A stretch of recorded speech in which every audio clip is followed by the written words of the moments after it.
Welcome back to PRONEWS, and today we are talking about the Fujifilm X-T50.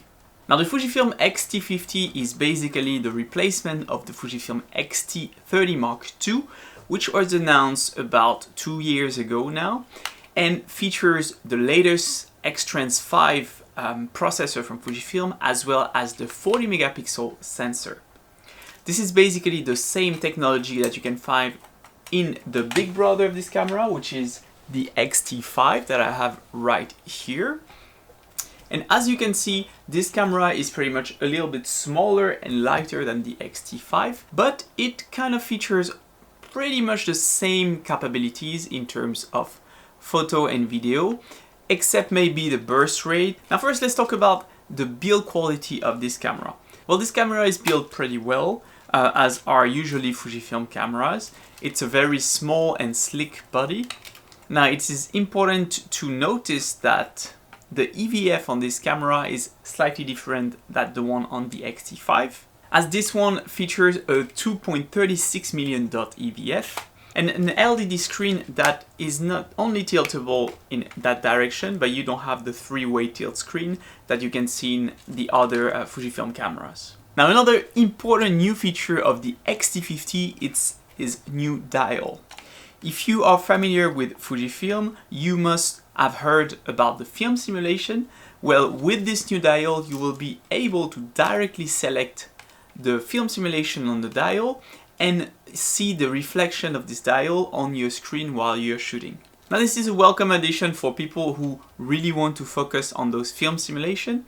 However, personally, I do miss the ISO dial because I feel like the ISO dial gave you more control over all your features and really added on this retro aspect that you typically Fujifilm shooters would like to go for. But it seems that this camera is more focused on the general public and really the beginners that really want to get into photography and want to use the film simulations to get into it and do minimum edits. Now it's also important to notice that the grip of the X-T50 has been revised compared to the X-T30 Mark II. It seems a bit thicker and overall gives a better grip to hold your camera.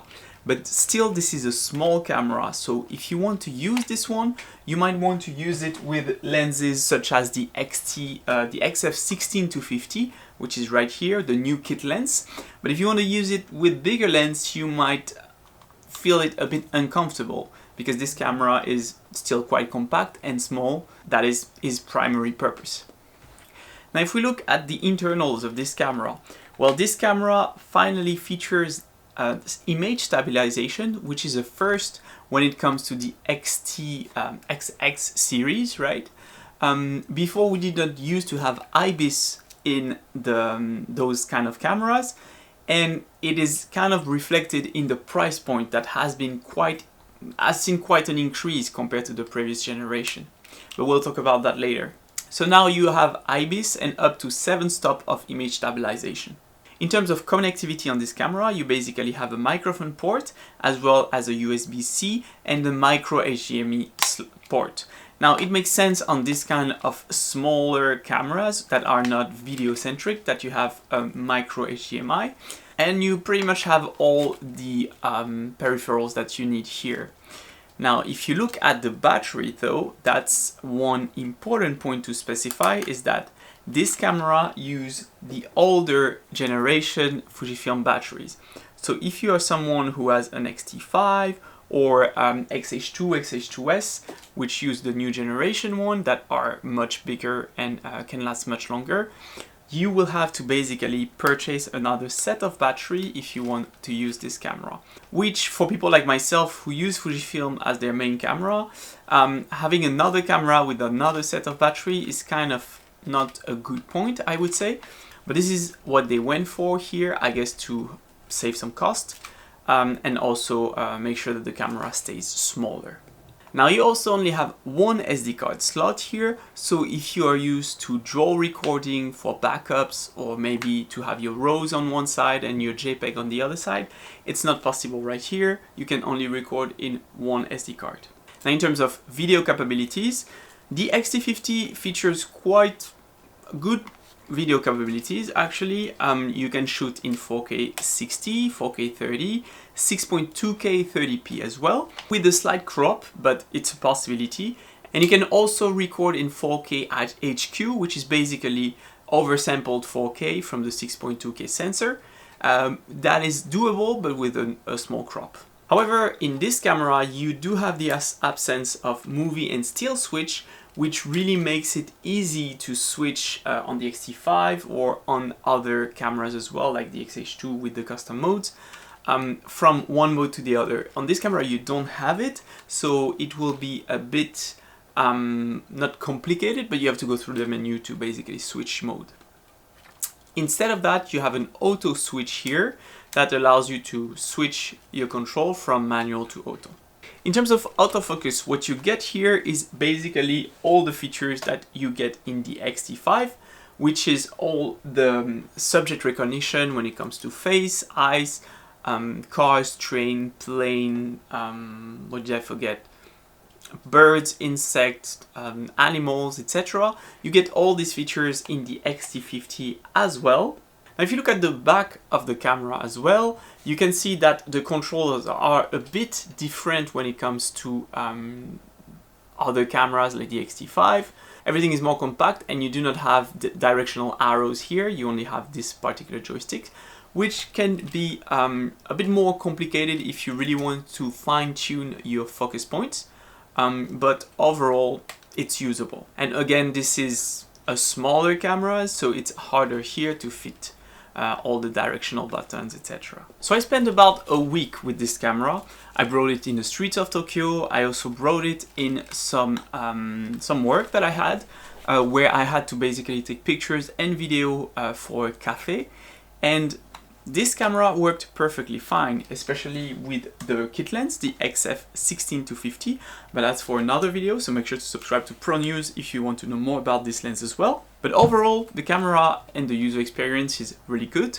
You have all the features that you need in here, but we have to talk about the price, because this is a very important aspect to mention about this camera.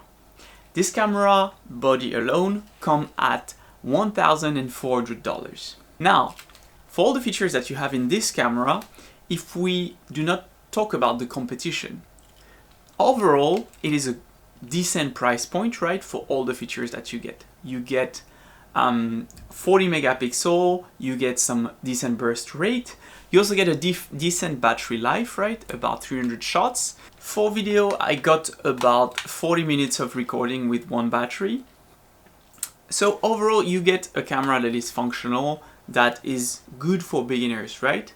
But when you think about the price point of $1,400 and you compare it with the competition, and when I say the competition, even the X-T5, right, which is sold new at $1,700 right now, and you can find it on the secondary market for maybe a similar price point as the X-T50. For me, can I recommend the X-T50 for people that are starting? I would say that an X-T30 Mark II, if you don't need the 40 megapixel, if you don't need the body image stabilization, is more than enough and will save you $500. Again, you also have the Sony A6700 that has a better autofocus system than this. That can also, for the same price point, be something that you would be interested in. So this camera has a lot of competitions, and I mean even in the same ecosystem, right? A lot of competition that it has to fight with. So you really have to consider whether or not you want to buy this camera for $1,400, or if you want to upgrade to the X-T5 for $300 more. That's up to you, but the X-T5 has basically weather resistance, which is one big, not issue, but a big point that I wish they would have included, maybe instead of the image stabilization on the X-T50. Because if you think about the market that want this camera, it will be mostly photography enthusiasts that want to get into it, right? And they might use more the weather resistance than the body image stabilization, in my opinion. So what do you think about the X-T50? Let us know down in the comments. What do you think about the images that we took with this camera? Thank you for watching PRONEWS, and if you want to know more about the XF60 to 50, make sure to subscribe to PRONEWS. We'll see you in the next video.